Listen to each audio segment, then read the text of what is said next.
Welcome to the Yosan University 39 Gen podcast. I'm Sean Trace, the host, and I've got an awesome guest with me today. Would you like to introduce yourself and tell people who you are and a little bit about what you do? Sure. Thanks for having me, Sean. I'm Dr. Jack Schaefer. I'm a Chinese medicine practitioner. I'm currently in Boulder, Colorado, and I've been practicing Chinese medicine since the 90s. That's awesome. I'm also a Taoist, ordained Taoist priest in several different Taoist lineages. And so aside from practicing Chinese medicine, I also practice Taoist medicine, which is something we can totally talk about if you want to. What that I would love to. That is. I also, I am a former professor in Chinese medicine, and but I don't teach Chinese medicine anymore in a school setting, only continuing education.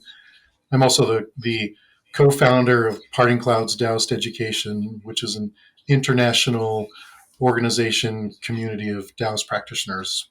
We have members in the United States and Canada and the Caribbean, around Europe, Australia.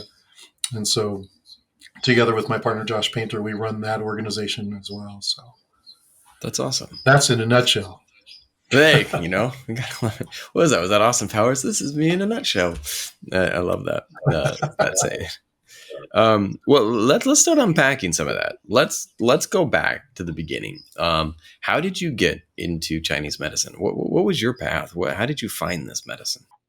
Oh, that's an interesting question, and it's a kind of a long story, and I can give you the highlights of it, I suppose. So right. I grew up doing martial arts like many people in Chinese medicine who went to school in the 90s. And the way I found it was that my martial arts teacher, that's what we would end up using if we got injured or whatnot. And so I'd had a lot of experience with acupuncture and massage and, Asian bone setting and whatnot growing up. And then when I was in college, I went pre-med, but I wasn't really sold on practicing a particular kind of medicine. I thought, well, I applied to Western medicine school and osteopathic school and chiropractic school and Chinese medicine school. Nothing really had me in, nothing captured my heart. And so, but I was getting a lot of pressure from one of my martial arts teachers at the time. He's like, if you're going to learn to hurt people, you need to learn to help people. There's a karmic balance there that you have to engage in. And so I was like, I do need to practice medicine, and I really wanted to. So I was doing a lot of training, and I had this bad knee injury, and I went and got evaluated by this surgeon. And fortunately for me, the surgeon was not a very nice person. And being an impetuous 20-something, I was like, there's no way this guy's going to touch me. I'm not letting that person work on me. So I decided, you know what? I'm not going to die from a knee injury. I'll just do natural medicine. And so I did a bunch of exercises. I had a lot of acupuncture, took a lot of herbs, and I never ended up having to have surgery. And to this day, I'm still never had knee surgery. And so I was like, wow, this is pretty amazing. And I started to really fall in love with studying East Asian medicine. So one of my teachers at the time, my martial arts teachers, he was like, look, if this is something you really want to do, I can send you to Taiwan. I've got a friend there. His family have been doctors for a few generations. They have this whole family style medicine. You can learn their martial arts, learn their medicine, and you can, come back and practice. And so I was like, great, I think I'm down. Let's do this. Hey, so I started. Can I pause you for 1 second? I want to pause you for 1 second. Yeah. That is literally the most 90s martial arts action movie plot ever. That is awesome. That is rad. That is literally one of the coolest stories I've heard. That's awesome. So sorry, keep going. So you're studying this lineage in Taiwan. All right. Yeah. Awesome. So I didn't actually end up going to Taiwan because my dad said, he's like, well, when you get back to the States, are you going to be able to practice? And that didn't even cross my mind. So I realized it was really difficult to get licensed to the United States with a foreign apprenticeship. Yeah. And so I decided, well, I'll just go to school. And so, and then I can go to Asia all I want to. And I ended up going to school in Oregon. And after I got my master's, as soon as my master's was up, I went to China. I decided, well, let's go to mainland China because I can go there with the school. And then when everybody else came back, I stayed. And so I cultivated some relationships with doctors and different teachers in China, and I ended up staying there for a while and then coming back to the States. And then I still cultivated that relationship with that family in Taiwan, but I never ended up actually following through with them because I going through China, I ended up getting involved with another lineage, and they had this style of martial arts had its own medicine and qigong practices and all of that. And so, I just ended up getting involved with them, and I stayed with that lineage and, still practice it and still teach it and whatnot. So, but I'm still friends with awesome. the people in Taiwan, but not officially in their thing. I've learned some stuff from them, but they're not really a part of who I am. That's cool. Yeah, it's a weird story. No, that's an awesome story. Now tell me this. What martial art did you study? Do you mind if I ask that first of all? Yeah, so when I was growing up, I started out in judo like most little kids. My parents put me in judo as a way of just burning off extra energy because I was just a high energy kid. I liked wrestling, and so I started out in judo. But I lived about 3 doors down from this karate teacher, and he ended up being my first sort of striking arts teacher. He wouldn't take me as a student until I was older, so I didn't start working with him until I was like 12 or 13, something like that. And so I did karate with him and his whole, organization and lineage. And through him, he was actually really an open person and introduced me to other people. And so awesome. I got involved when I was in my late teens, early 20s with this other karate guy who had lived in Okinawa in the 60s. And he'd been practicing his particular style since he was a little kid in Hawaii. And so I learned from him. But what was really interesting about him was, when I hit about 25, he said, okay, it's time for you to stop doing this hard striking stuff, and you need to start learning Chinese martial arts. And he said, you want some longevity? He's like, look at my body and look at the body of all of my contemporaries. They all had bad ankles and bad knees and bad hips, and they were all like aging really hard from the way they trained. And so he said, you need to start practicing some of the other Chinese martial arts that focus a little more on longevity. And so from that, I actually started studying Xingyi and Baguazhang. And the Xingyi and Baguazhang are still the main things that I practice as far as striking arts go. That said, in my early 30s, I also started doing Brazilian Jiu-Jitsu because I missed grappling. And so I have a black belt in Brazilian Jiu-Jitsu too. So I've been training that consistently as well, at least up, but it's definitely, it's not my main love. I like it because I like the sparring part of it with people. But as far as the body, what makes me really feel good are practicing Xingyi and Bagua. That's awesome, man. It's awesome. That's really awesome.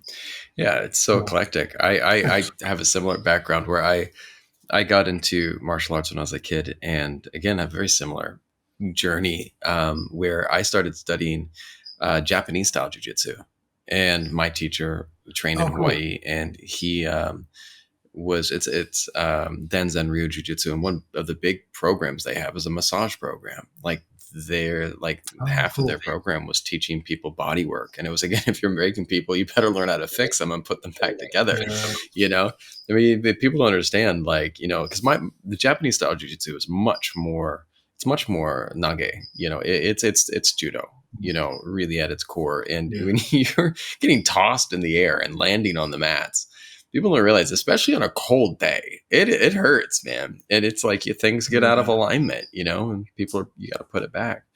But that's beautiful. Yeah, you definitely, man. Falling on the ground gets old. It really does. It's not a fun thing to do, but it is fun in a weird way. I what you share there speaks to me as well. Now, so you get into the journey and you start going down this. Now, you came back to the States, and how did you start practicing? How did that all go? You were in China, then you came back. What was the transition like from the States China back to the States? That's interesting because mine had a detour. So, before I finally left China, I got to know this guy who ran a a Chinese medicine program in Portugal. And that's when I was there, they said, we need somebody who can teach Tui Na and bone setting. Do you want a job? And I didn't, I was like, well, I had no reason to be back in the States. I didn't have a relationship here or family or business or anything like that. So I said, sure, I'll go. And so I came back to the States for like 2 weeks and then went to Lisbon. And I spent the next several months in Lisbon, working in a clinic there and doing some teaching and, just enjoying the transition into practice in a pretty gentle way. And when that whole scenario finished, then I came back to the States, and I came back to Boulder, which is, someplace I'd lived before. I grew up in Colorado, and I love this place. And so I decided, well, I'll just come back, and I'll just, when I'm ready, I'll start practicing in Boulder. That was kind of like the detour route to getting back here. That's awesome. Yeah. Now, you also shared some of your training as a Taoist priest, correct? How did that come about? Or among what was the terminology? Is it a Taoist priest, a Taoist monk? How did you? Yeah, we usually just call it a priest. Yeah, that's awesome. Now, so I'm ordained. How did that journey begin? That's a cool story. So when I was in my early teens, my dad was a Buddhist, and so he'd taught me meditation and given me different books to read, and I'd gotten given a translation of the Tao Te Ching when I was like 13 or 14, something like that. I thought it was really interesting. I had some sort of resonance with it. I can't really even explain why or what it was, but it was interesting. And so, it's something that I read about and I had this fascination with for a long time. And in college, I studied both Japanese language and Chinese in college. I studied Taoism in college, and I was really interested in it. And, it was something that was always a part of what I saw myself sort of practicing, and I saw it being a main thread in my life, though I didn't know what that meant, but I really wanted it to be. And, in the United States, Taoism, like authentic Taoism, was really hard to learn.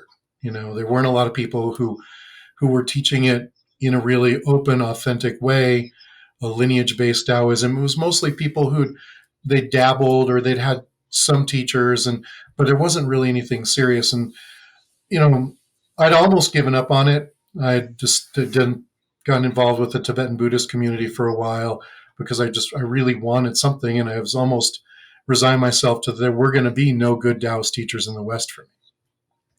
And then, as time has gone on, there have been more and more people, more and more scholars reaching out and studying, and the availability of it became more and more. And I got involved with a small Taoist community kind of peripherally again, about almost 20 years ago. And I really was like, okay, well, if maybe these guys can help me make some connections. And it actually ended up being a really fruitful. I didn't get much out of studying with them as a community, but I did get a lot out of the connections that it afforded me.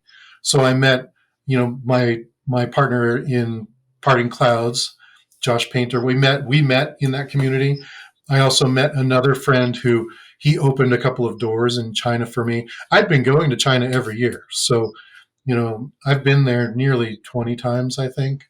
And so I'd been going and I'd been trying to make inroads, but as a Westerner, getting good Taoist instruction in China isn't really easy. And this particular friend opened a door to me and to Josh as well over there. And so we went over and we started working with a couple of teachers there, and sort of one thing led to another. It led to really deep studies. It led to some assignments on us, and it led to the formation of Parting Clouds. It led to our own ordination in 4 different lineages now, and our ability to now take students over there and whatnot. So that whole thing really took on a lot of momentum on its own. Once we made this relationship with this particular teacher, the next thing happened. It was like we just jumped on a roller coaster, and we'd met a lot of teachers. We've learned a lot of stuff. We ended up translating scriptural texts that you can, and selling them, and having this organization. I can't even explain it because none of it has been intentional. It's just been momentum. So that's awesome. That's awesome. Which is a very Taoist thing. It's like, the way that, how would it say, the way that can be named is not the true way, or I don't know. It's like this idea of things evolving and the right doors opening in the right time is always something that there's definitely been no force to it, Sean. That's awesome. It hasn't been forced. Awesome. Yeah. I have this activity that I love to do when I drive. I will always tell my daughter, we're going to drive home and we're just not going to stop. If there's a red light, then we go right. If there's another red light, then we go left. It's like to just kind of flow with it. And I mean, of course, obviously you have to stop if there's a stop, but the idea of just kind of letting the path unfold in front of you. And some of the best synchronicities have come about by just allowing things to flow. So I am a devout believer in letting things unfold. Yeah, I mean, none of it has been really calculated. It's just been honest effort, I guess, and just following the path as it comes out before us. I mean, for example, the way we formed Parting Clouds was, we were taking a walk in the mountains in Qingcheng, which is where we were ordained. And so we're walking through the mountains and just having this conversation about how difficult it is for Westerners to really get a chance to study Taoism, in an authentic way, in a deep way. And, how much we struggled for decades being able to do that. And wouldn't it be great if we opened doors for people? And it was kind of like, as soon as we decided that, things just started to unfold for us in a really positive way, and the students, the curriculum evolved, students came, trips came, more teachers showed up, more teachings showed up. It's just been about as easy of a ride as I can imagine in that regard, So it's fascinating. Just letting go. Right. It gives me, I don't know. I just am getting those like Yoda vibes, it just always, I love how so much of our pop culture has come to understand some of these concepts through, whether it be Star Wars or other great embodiments of these different philosophies in the media. But I've always loved that, just kind of recognizing that I kind of look at it like this, right? If you're trying to fight against the wind and you're in a sailboat, no matter how hard you try to move forward, you're not going to get that far. But the second that you reorient yourself to the wind, suddenly things start to move. And I try to remind myself of that when things are not moving in my life. Am I simply facing the wrong direction? Do I need to simply reorient myself to catch that wind? I grew up in San Diego and, in LA, more so San Diego, but we would be at the beach all the time. And I love surfing. I'm not a good surfer at all. I love it, but I am a horrible surfer. But, I grew up in and out of the water. And one of the things that I always was fascinated by with surfing is that you cannot control the ocean, no matter how strong you think you are. Yesterday, there was a video on a small atoll in the South Pacific that the U.S. military is based at. There was a rogue wave. And there's this video circulating on Instagram and TikTok and all the social and Facebook about this wave hitting this like cafe that these people were all hanging out at. And it's like, it came up to the full height of the door. The door came in as like this wall of water comes in, and people were just like, whoa, you can't fight the waves. The world is a big, big place, but you can learn to ride them. You can learn to go with them. And so that's always something that is when I'm doing the right thing, things seem to flow. So I love that. Yeah, I think you're totally right. Recognizing that there is momentum and learning how to go with that momentum in the most positive way is all we can do. So, you use the idea of wind. I think that, it's like you're in a river and the current is going to go a certain way no matter what. And so you have the choice of trying to swim against the current and fight it. You'll still get swept down no matter what. Eventually you can't keep fighting it. Or you can turn and face downstream and you can go with the current and you can swim side to side and try and dodge the obstacles, and make your way to shore. And that's a lot about, the way we try and approach the world. You have, we call this in Taoism our Ming, our circumstantial trajectory. This is, you're born in this body, in this time, in this place, from these parents. That's your circumstance. And some of it you have control of. I don't have control of my gender or my race or, where I was born or any of those kinds of things, but I do have control of what I choose to do from here on out. And so if I go with the current and try and make the best possible decisions I can, then it's going to be the smoothest ride possible. And not just for me, but for everybody else who I come in contact with. So I can make my life smooth as possible by the choices I make, as long as I'm making choices that are for the better. And I can make everybody that I come in contact with, I can make an attempt to make their ride smoother as well. Whether it's my family or a patient or just a homeless person who needs an extra buck or, the cashier at the store. Those are choices I can make, and they can have a dramatic effect on that person's ability to go with the current as well. Let's circle back on medicine. What in the world is Taoist medicine? You had mentioned that earlier. What is that? Oh man, that is a really fascinating perennial question. I can tell you a couple things about it that are pretty straightforward. For one, there is a common misunderstanding that Chinese medicine that we learn in school is Taoist medicine. And that's just simply not the case. So Chinese medicine, as we learn it, is based on Chinese natural sciences. So sort of historical approaches to how the universe works. So 5 elements, yin and yang, all those things are just Chinese natural sciences from that era. And the medicine is based on that. So Chinese medicine will look at those sciences. It uses those sciences as a way of diagnosing somebody. It uses those sciences as a way of coming up with a solution to the problem. But Chinese medicine is agnostic in its view because it's just based on these sciences. Taoist medicine is different. As a Taoist medicine practitioner, we will still rely on those sciences because everybody relied on those sciences. The Buddhists relied on them, the Confucians relied on them, the Taoists relied on them. Any secular people relied on them. They're just part of their science. But a Taoist medicine is different in that we will look at a problem and we may use those sciences to diagnose the problem. But we also look beyond that. There may be a spiritual component to a problem. So there may be a relationship component to the problem.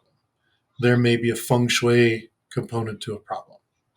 There may be otherworldly component to a problem. So a spirit or a ghost or some sort of unseen spiritual energy may be a component to somebody's problem. So that these problems can be health oriented, which is what we think about when we usually think medicine, but they can also be beyond health oriented. They can be just around like somebody's what seems like bad luck or their ability to make money or bring success to their family or their family's health or things like that. And so when we approach Taoist medicine, then we say, first of all, that in order to practice Taoist medicine, you need to be a Taoist. It just goes without saying. It's in the name. So, and why do I say that? It's because when you do Taoist medicine, there are things that you're doing that aren't just the natural sciences then. So if anybody can do, acupuncture based on 5 elements. There's no religious component to that. But to do Taoist medicine involving an incantation, when you're using a mantra or an incantation that involves the relationship with a deity, you have to actually be a religious practitioner to engage with the deity. So people who aren't religious don't pray to that particular deity. So when a Taoist medicine practitioner then has to, one, have developed a relationship with this particular celestial realm. That might be deities or deified beings or something like that. And then those deities and those deified beings actually have to have a relationship with you. And that relationship comes by certain ways. One of them is we call guai, or ordination, where there's an official ritual where you're introduced to that spiritual realm, and then you're given a place of, I don't know if command is the right word, but you're given the ability to have communication with certain deities in a certain way and make requests of them. Or there are other ways we can cultivate these relationships, but they don't come out of nowhere. And so the Taoist medicine practice then may involve, or almost always involves, the use of communication with deities and making requests. So when we do acupuncture, for example, Taoist acupuncture may involve the use of incantations, where we're chanting certain things to make a request to aid the healing of somebody. Or we may use certain talismans, which are sort of written spells in a form that is really hard to see as a normal person what they mean, but they're written in a way that the language communicates with the celestial realm. And we may burn those or place them on the body or something like that. And all of that involves then making this request of a particular deity or a particular spirit or spirit general or something to aid in the healing of this person. So what we end up doing then is we're not just doing acupuncture or just doing an herbal formula, but we add in these other components like this, almost like, you could think of it almost like prayer, but it's not prayer in a passive kind of way, because sometimes these things are actually, I have the authority to make this request of you and you'll do it, And so it's really fascinating how it works. So like a lot of times when I write herbal formulas for patients, the herbal formula will be maybe the group of herbs, and then there might be a talisman that's placed in the herbs, and the talisman will be usually a piece of paper with something written on it. And the talisman is designed to maybe treat that particular illness or increase the strength of that formula or something like that. The patient may just cook that talisman right in with the herbs, or they may burn it as a powder, like to put the ashes in with their herbs. There are a lot of ways that's done. But I think at its soul, Taoist medicine is medicine practiced by Taoists, So I want to dive into this, because I think that, I've lived in Asia for 20 years now, and I've also lived in the West. The Western side of my brain is going, what? But the part of me that's lived in Asia is going, yeah, yes. And because I've seen it. I've seen this used so much, not specifically Taoist, but like I've seen talisman put into herbal formulas. I've seen people doing these practices. I've seen, we go to the temple and there will be a shamanic practitioner of the Vietnamese tradition, and I do not know their lineage, but they will be writing these protective, I'm not going to say a spell, but this protective script that is then placed on this thing and it is burned. And I've seen this. And there's this great book for people to kind of get an understanding of this worldview. I believe the book is called To the Journey to the Heart of the World. I will pop the picture of the book up here. And it is essentially the story is of these people that were actually searching for Shambhala. And it was this group of explorers, and it's a true story, and it follows their journey as they journeyed throughout the Himalaya looking for the secret city of Shambhala, and they never found it, but yet they found profound things along the way. And there was this one story where these two men were deep in the mountains searching for this pagoda, and the fog had rolled in, and they were hopelessly lost, absolutely hopelessly lost. And they're just like up in these mountains, and like, this is not safe to just wander up here. We could stumble into something that is not a good place to be, a cliff or something. And so finally they were just like, all right, we have no idea where we're going. And this eagle flew over them with a snake in its talons, just down into this seemed like a valley. And these guys were like, we don't know where we're going, but the eagle just went that way. Let's go that way. So they followed the path that the bird flew down into the valley. They got to the bottom of the valley that the bird had flown down, and there was a temple, the temple that they had been searching for hours in the fog. They walked inside, and the statue in the pagoda was a statue of an eagle holding a snake in its talons. And like, these were not, people that were big into, these were not hippies. These were like, just like straight up mountaineers that were looking for this place. And they were like, that's unreal. How does this work? I remember once with my wife, I trained my, in intuitive development. That was a thing. I did lots of meditation classes. And I was one day just sitting in meditation with my wife. And I said, I feel like we need to go to this place. And it was the Notre Dame Cathedral. And she's like, my wife is like, I felt that too the other day. And so we both felt it, and then we forgot it. 2-3 months went by. And then finally I was like, today we need to go there. And it was something that was really important for my wife. And I didn't know why it was important for her to be there, but it was important for us to go. And we got there, and we're standing there, and it's one of the central spiritual centers of Ho Chi Minh City is the Notre Dame Cathedral. And there's this beautiful statue of Mary in front. And it's where the Vietnamese have prayed for a long time. Whether that people are Buddhist or Catholic, it is a point where people come in congregation. And we got there, and my wife is standing praying, and she looks over to her right.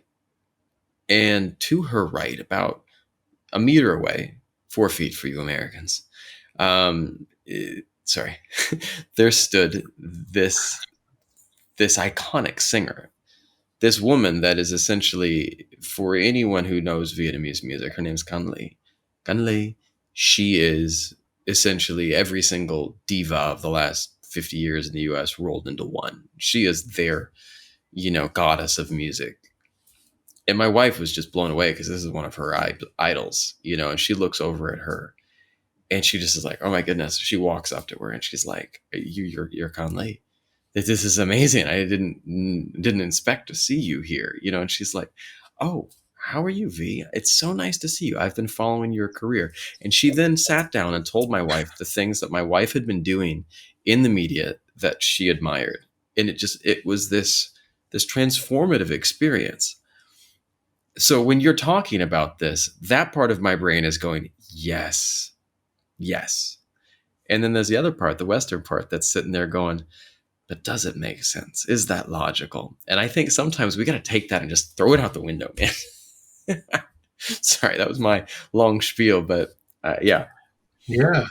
I think you're right, though. I mean, doing Taoist medicine, when we're in China, it's just part of life, It's part of our medicine. Teachers.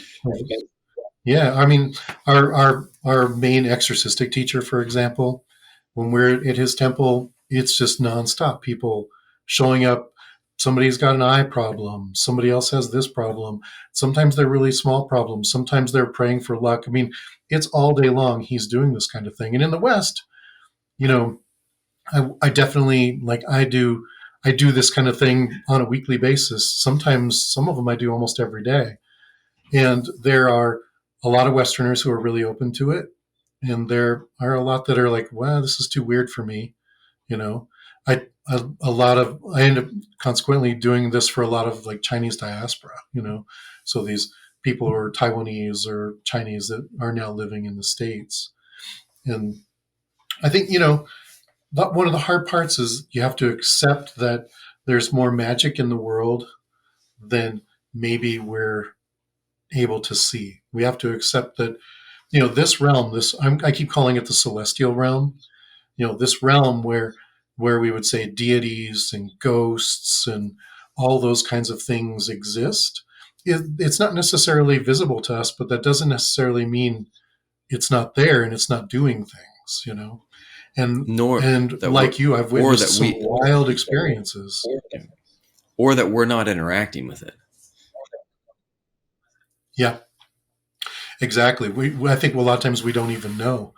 So, I think it makes it tricky though, because if somebody isn't open to it, it is harder to help them, and when a Taoist medicine practitioner undergoes the training to do this stuff, there's a group of precepts that we have to take, and they have a lot to do with not being greedy and, being a good person and, like having respect for everything, like things that you would probably make up if you were inventing precepts. But some of them, they have to do with the kind of person we're allowed to do this for. Like, we're not allowed to do this for people for bad people, like if somebody's a criminal, we're not allowed to do this for them, for a lot of reasons, but it mostly has to do with karmic implication. But also, there is this precept around people who don't have faith in what you're doing for them. It doesn't mean they have to be a full-on believer. We're not talking placebo here. They just have to have trust and faith that you can help them, and that, the world is more complicated and maybe more magical than it appears to be on the surface. Then if they can have trust and faith in that, then they'll usually get some results from it. But people who are like, nah, science is my religion and I don't believe in any of this stuff, I'm barely willing to let you do acupuncture on me. Those people, it's not really good for them. And we're not really supposed to do it with them. One of the things too. It's interesting. I mean, the world is magic. Right? It is. And that's one of the things that I think that science has this, one of the biggest things with the scientific law is the assumption, or with science, is the recognition that you do not know everything. And that's why we test things. That's why we look at things. You know what I mean? But there is, you have to remember that just because you can't see something, I can't see an atom, but I believe that it exists. I can't see a chemical bond. I can't see a magnetic attraction, but I believe that they exist because I see the results of that in my life. But I've also seen these synchronicities that are beyond what you could say is just spontaneous. Like, you can't tell me that this magic doesn't exist because I've seen it. And that's where, to me, I have to draw that line that, this is real for me. And at least that's where I come from. I think you're right. I think a lot of times, like, I'm definitely not the kind of person who's going to say, oh, science is bad, we shouldn't believe in, scientific medicine. On the contrary, I mean, if understood properly and used properly, science is amazing. And the issue is that people tend to take it in the wrong way, in that, science, we always feel like, well, science proves this, like, the research has shown blah, blah, blah. Research has shown blah, blah, blah. And then people will say, okay, I'll do it then, or I'll believe in that. But, there's a lot about science is saying, well, we know this happens, but we don't know why. Yes. And I think a lot of people, what they'll do is, because it's not proven as to having a why, they won't believe in it. And I think, we still can accept that things happen even if we don't totally understand them. I mean, Sean, I've been doing acupuncture since the 90s. And no matter what people say, every day I'm surprised at some of the things I can pull off with a needle, Right. And we don't really know why they do everything that they do.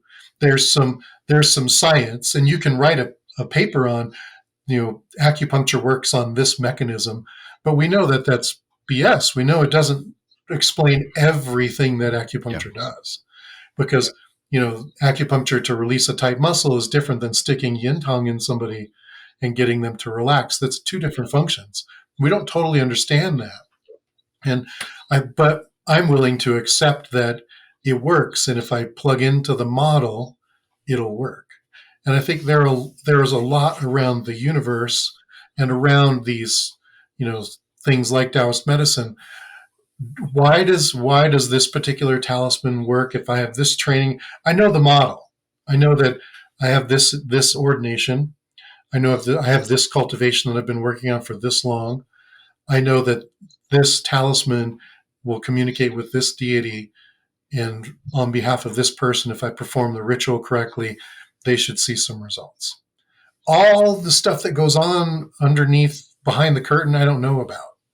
I don't know what deities even are. You know what I mean? I don't know what they are. I just know that there's something out there, some energy of some kind. Is it look like Lao Tzu? And I doubt it. It's we don't think that way. We have those anthropomorphized forms are just something to make it easier for people to relate to. But I'm sure that that's not what they look like. Or even do they have a look? I don't know. But I do know that if I do these things based on the training I have, that results come. And so do I need to actually know everything then and have a complete dictionary understanding of it? I don't. And I don't care to. I feel like that gets in the way of it.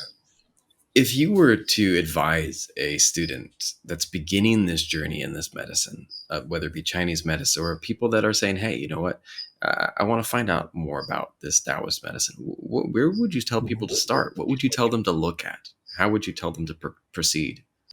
You're talking about students in school? Anyone. New graduates. Yeah.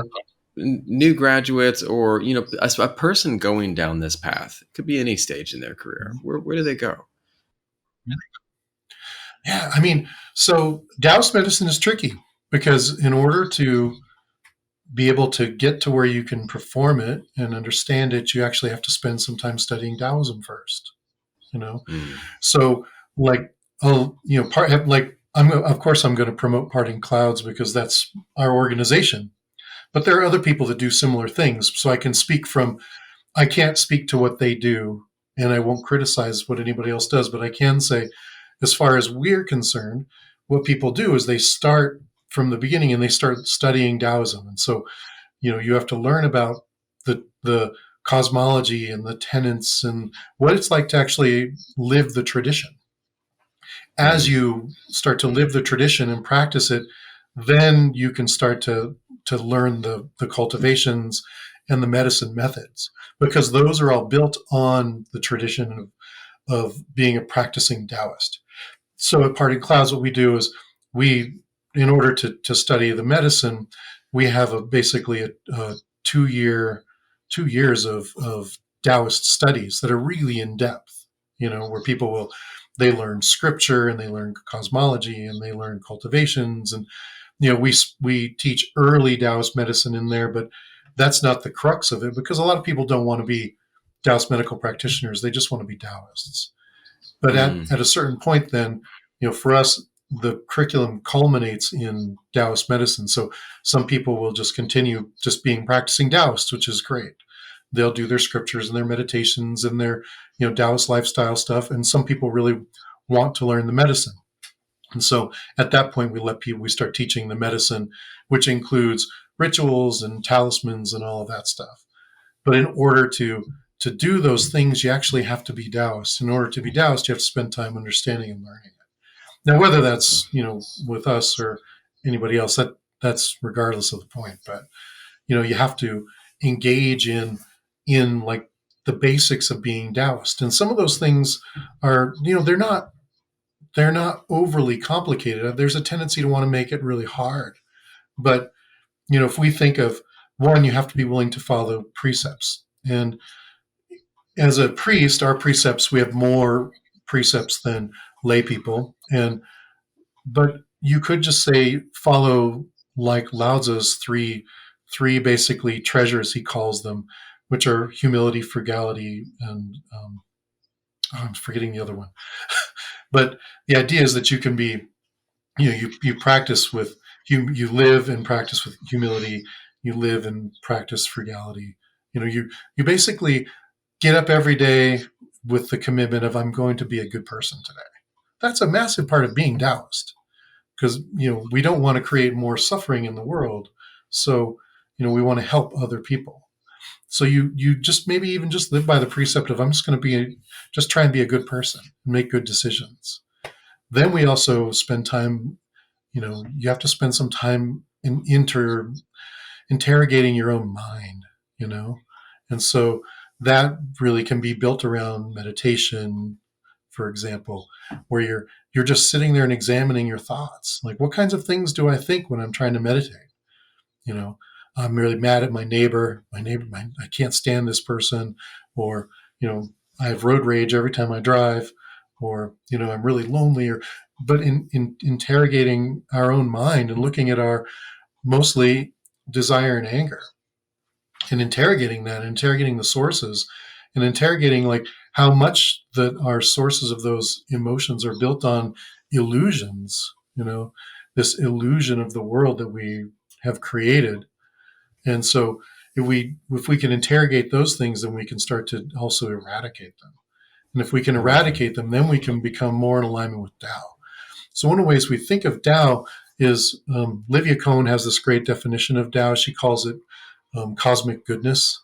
It's like the goodness that exists just sort of universally within and without everywhere. That's one aspect of Tao. And so as a person, if we want to be in alignment with Tao, then what we need to do is act like the Tao. How do we act like the Tao? One of the ways to act like a Tao is just to be a good person. Make good decisions, do nice things. And that puts us in alignment with it. And when we can't easily do that, we need to interrogate why. One of the easiest ways to interrogate why is to meditate, because then our emotions come right to the surface. All of our thoughts come right to the surface. We can't hide them anymore. And then we can interrogate, why do I hate this neighbor so much? Or why do I crave this behavior so much? Or, what are the things that are driving me? And I can start to look at, the illusions around those things that I create that maximize my desire for or against something. Those are all big parts of becoming Taoist, aside from the technical things of just understanding scripture and all that. Those things are great for understanding answers. But at its fundamental, for just the average person who's just trying to get started, that's the way to go. That's awesome. The starting place. That's awesome. Well, you have left us with a lot to think about, my friend, today. I really appreciate all this.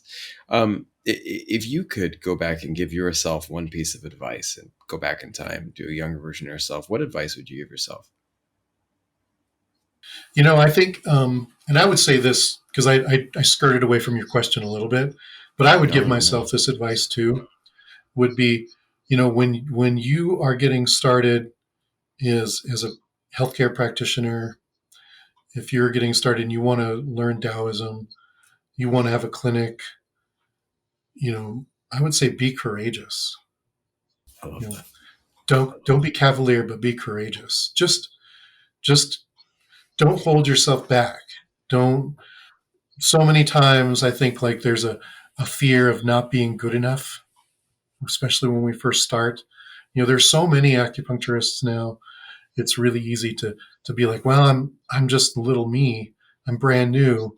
Look at all these famous people who do these CEU classes and have these giant clinics, and everybody's telling you what you should do, And honestly, just be courageous. You know what you want, decide what you want, and just have the courage to move forward on it. That's what I would say. That. So if you don't have the definition of what you want to be courageous toward, figure that out first. Once you figure that out, just be courageous. Just pull yourself out of your comfort zone and just do it. Just start making steps in that way. Don't hold yourself back. The world really needs courageous people.